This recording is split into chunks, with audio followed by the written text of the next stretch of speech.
మత్తయి సువార్త 3వ అధ్యాయము. ఆ దినముల యందు బాప్తిస్మమిచ్చు యోహాను వచ్చి, పరలోక రాజ్యము సమీపించియున్నది, మారు మనస్సు పొందుడని యూదయ అరణ్యములో ప్రకటించుచుండెను. ప్రభు మార్గము సిద్ధపరచుడి, ఆయన త్రోవలు సరాలము చేయుడని అరణ్యములో కేక వేయనొకని శబ్దము అని ప్రవక్త అయిన ఏషయా ద్వారా చెప్పబడిన వాడితడే. ఈ యోహాను ఒంటె రోమముల వస్త్రమును మొల చుట్టూ తోలు దట్టియు ధరించుకునివాడు.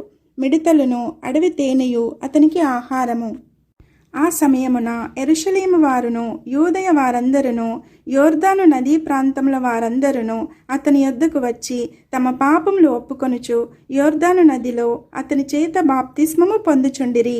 అతడు పరిసయ్యులలోను సద్దుకయ్యులలోను అనేకులు బాప్తిస్మము పొందవచ్చుట చూచి, సర్పసంతానమా, రాబో ఉగ్రతను తప్పించుకొనుటకు మీకు బుద్ధి చెప్పిన వాడెవడు? మారు మనస్సుకు తగిన ఫలము ఫలించుడి. అబ్రహాము మాకు తండ్రి అని మీలో మీరు చెప్పుకొన తలంచవద్దు.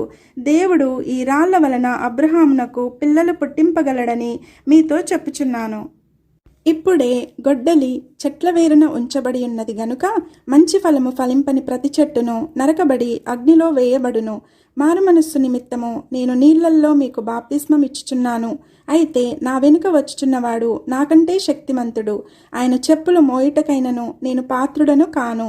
ఆయన పరిశుద్ధాత్మలోను అగ్నితోనూ మీకు బాప్తిస్మం ఇచ్చును. ఆయన చేట ఆయన చేతిలో ఉన్నది. ఆయన తన కళ్ళమును బాగుగా శుభ్రము చేసి గోధుమలను కొట్టులో పోసి ఆరని అగ్నితో పొట్టును కాల్చివేయనని వారితో చెప్పెను. ఆ సమయమున యోహాను చేత బాప్తిస్మము పొందుటకు యేసు గలిలయ నుండి యొర్దాను దగ్గరనున్న అతని యొద్దకు వచ్చెను.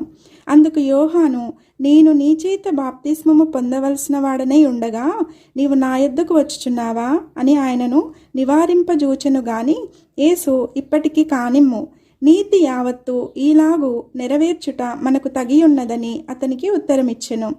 గనుక అతడు అలాగు కానిచ్చెను. యేసు బాప్తిస్మము పొందిన వెంటనే నీళ్లలో నుండి ఒడ్డునకు వచ్చెను.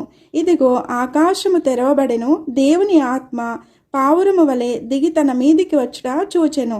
మరియు ఇదిగో ఈయనే నా ప్రియకుమారుడు, ఈయన యందు నేను ఆనందించుచున్నానని ఒక శబ్దము ఆకాశం నుండి వచ్చి. మత్తయి సువార్త 3వ అధ్యాయము.